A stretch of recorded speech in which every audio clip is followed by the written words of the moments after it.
Good morning students, BEd first year अर्थात BEd प्रथम वर्ष। बीएड फर्स्ट ईयर में पेपर 6 जिसका नाम है जेंडर, स्कूल एंड सोसाइटी अर्थात लिंग, विद्यालय और समाज। इसमें यूनिट फर्स्ट इकाई 1 के अंतर्गत आज हम जानेंगे लिबरल फेमिनिज्म, उदारवादी नारीवाद। नारीवाद के शुरुआती वर्ष जिन्हें महिला आंदोलन की प्रथम लहर फर्स्ट वेव के रूप में देखा गया, उदारवाद के मूल्यांकन तथा आदर्शों से प्रभावित रहे। ये मुख्य रूप से जेंडर विभाजन के समाज तथा उसके रूपों पर प्रभाव के अध्ययन से संबंधित है।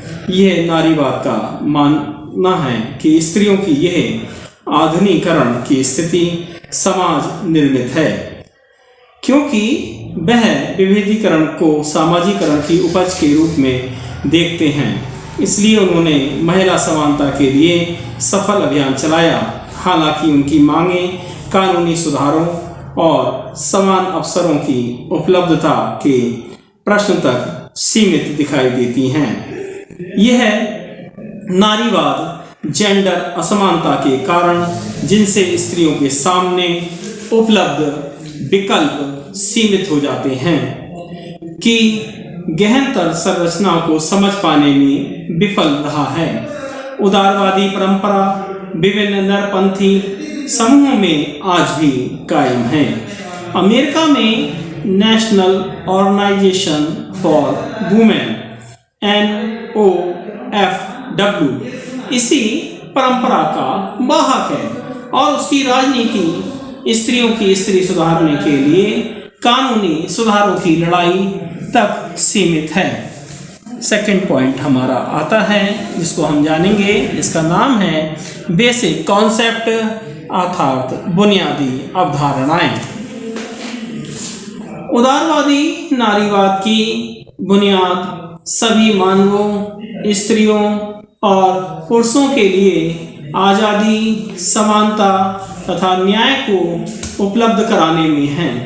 इसकी शुरुआत में उदारवादी नारीवादी मैरी वॉल्स्टनक्राफ्ट 1759 to 1797 ने स्त्रियों की वास्तविक जिंदगी, जो कि उपरोक्त सभी अधिकारों से विहीन थी, में जोरदार ढंग से हस्तक्षेप किया। 1792 में लंदन में पहली बार प्रकाशित vindications of the rights of women में उसने महिला अधिकारों की जोरदार ढंग से हिमायत की। उसने कहा, चूंकि स्त्री और पुरुष दोनों ही मनुष्य ह्यूमन बीइंग हैं, इसलिए उन्हें समान अधिकार और सुविधाएं मिलनी चाहिए। सभी को सार्वजनिक तथा राजनीतिक जीवन में सहभागिता का अधिकार मिलना चाहिए। लिंग के आधार पर किसी भी प्रकार के भेदभाव पर रोक लगानी चाहिए। उदारवादी नारीवाद अपनी प्रकृति में सुधारवादी है। यह समाज के पितृसत्तात्मक ढांचे को चुनौती दिए बगैर स्त्री और पुरुष के लिए समान रूप से सार्वजनिक क्षेत्रों तक सभी की पहुंच होने पर जोर देता है। उदारवादी नारीवादी यह भी समझते हैं कि पुरुष एवं स्त्री भिन्न भिन्न झुकाव तथा प्रकृति रखते हैं तथा स्त्रियों का परिवार तथा घरेलू जीवन के प्रति अधिक झुकाव होता है, जिससे वह अपने परिवार की तरफ उनका रुझान ज़्यादा ही होता है। शुरुआती उदारवादी नारीवादियों के विचार और लक्ष्य आगे आने वाले तमाम नारीवादियों के लिए विश्लेषण का आधार रहे हैं तथा आज भी वर्तमान में भी ये मुख्य विमर्श के केंद्र में हैं। इनके विचार एवं लक्ष्य में मुख्यतः थे पुरुषों पर स्त्रियों को कानूनी, आर्थिक, सामाजिक निर्भरता को समाप्त करना चाहिए, जिससे उनकी शिक्षा आदि के लिए आज़ादी के अवसर मिल सकें और साथ ही आज़ादी के साथ साथ जो भी नवीन अवसर मिल रहे हैं वो उनको प्राप्त हो सकें। स्त्रियों की समानता सुनिश्चित करने के लिए हमें कानून बनाने चाहिए, जिससे महिलाओं को आगे बढ़ने के विभिन्न प्रकार के अवसरों का लाभ उठा सकें। इन्होंने स्त्रियों में असमानता का मुख्य कारण अधिकारों से वंचित किया जाना माना था तथा इसके साथ ही उन्होंने इसके मूल में सामाजिकरण और शिक्षा को मुख्य रूप से चिंतित किया। ये नए सामाजिकरण के जरिए सामाजिक सुधारों में भी विश्वास रखते हैं। इसलिए इन्होंने स्त्रियों के नागरिक अधिकारों के विस्तार तथा शिक्षा के समान अवसर उपलब्ध कराने के लिए सामाजिक और कानूनी सुधार की हिमायत करते हैं।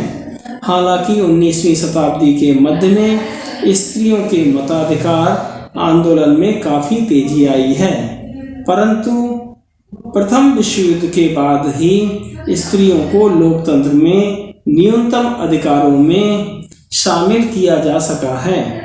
स्त्रियों के लिए समानता और उन्हें मताधिकार प्रदान करने के लिए KJS मिल के विचारों का राजनीतिक और सांस्कृतिक प्रतिरोध इतना ज़्यादा था कि उसी के चलते उन्हें ये सब हासिल करने में इतना विलंब हुआ है।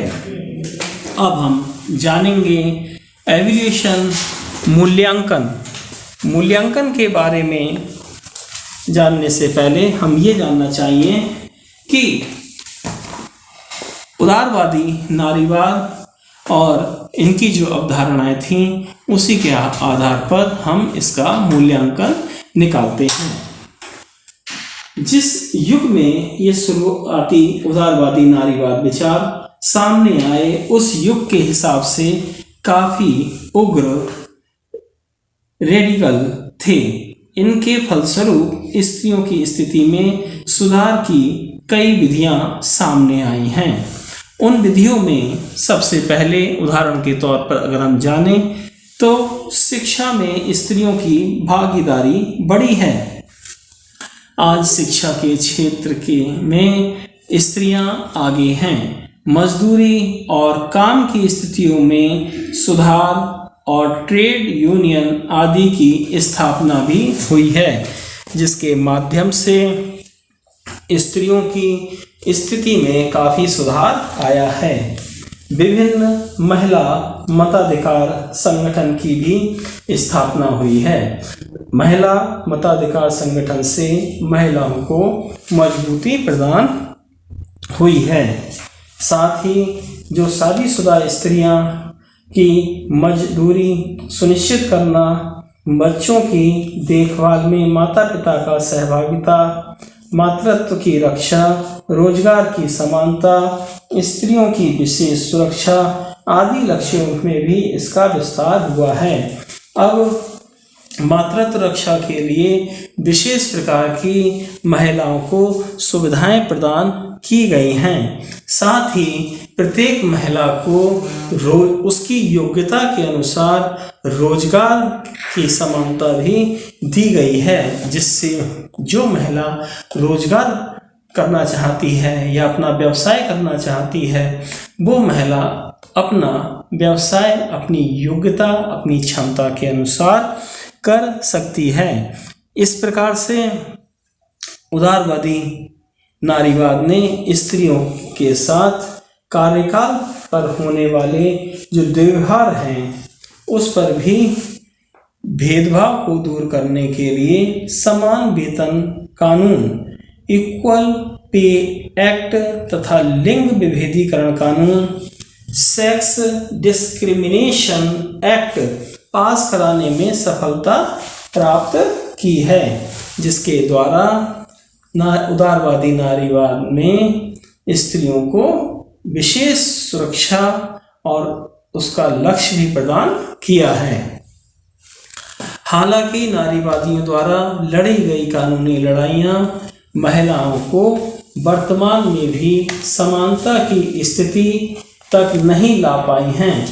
इस पर समय समय पर दंत रहित टूथलेस तथा जेंडर तथा भूमिका के मुद्दों को न उठाने का आरोप भी लगता रहा है, परंतु इस विचारधारा को पूरी तरह से खारिज नहीं किया जा सकता है। यह विचारधारा पुरुषों को भी पितृसत्तात्मक द्वारा प्रताड़ित के रूप में प्रस्तुत करती है। नारी उदारवादी नारीवाद ने स्त्री और पुरुषों की समानता हेतु कानूनी रूप से परिवर्तन लाने की पुरजोर कोशिश की है। इस नारीवाद की आलोचना में कहा जाता है कि ये नारीवाद समाज में जेंडर उत्पीड़नों की जड़ों को तथा परिवार में उसकी भूमिका को पूरी तरह संबोधित नहीं कर सका है एवं उसने स्वयं को संस्थाओं, कानूनों और परंपराओं में सुधार तक ही सीमित रखा है। इस प्रकार से उदारवादी सुधारवादी कल्याणवादी नीतियों के जरिए बदलाव लाने पर ध्यान केंद्रित करते हैं। साथ ही साथ उदारवादी सुधारों के जरिए स्त्रियों को अधिक अवसर प्रदान किए गए हैं तथा इससे महिला अधिकारों के बारे में भी चेतना बढ़ी है और अपने आप में ये कम उपलब्धि नहीं है, परंतु इन सुधारों का फायदा सभी स्त्रियों को समान रूप से नहीं मिल पाया है, क्योंकि इन बदलावों ने सामाजिक तथा परिवार द्वारा बनाई गई असमानताओं को संबोधित नहीं किया है। वह व्यक्तिगत आज़ादी पर आंच आए बिना सामूहिक समानता हासिल करना चाहता है। उदारवादी सिद्धांत घर की निजी दुनिया तथा व्यक्तियों के सार्वजनिक जीवन में जो फर्क है तथा एक दूसरे से सार्वजनिक निजी जीवन में जिस तरह से जुड़े हुए हैं उन पर विश्लेषण नहीं करता है। नतीजन 20वीं सदी में उदारवादी नारीवाद की परिणति यही हुई है कि स्त्रियों और छात्राओं को उसने आर्थिक तौर पर स्वतंत्रता तो दिलाई, मगर पत्नी और मां के तौर पर स्त्रियों को पारंपरिक भूमिका को जारी रखा। ये और अन्य मुद्दे बाद में आए रेडिकल तथा समाजवादी नारीवादियों ने भी उठाए हैं। जिल्हा आइंस्टीन 1979 के अनुसार उदारवादी नारीवाद पितृसत्ता की अवधारणा के सहारे अपनी कमियों और अंतर विरोधों को पहचान नहीं सका तथा इसीलिए सुधारवादी बना रहा, क्योंकि उदारवाद लैंगिक उत्पीड़न, श्रम के लैंगिक विभाजन तथा आर्थिक वर्गीय ढांचे में आपसी रिश्ते नहीं तलाश सका। Thanks for watching. धन्यवाद।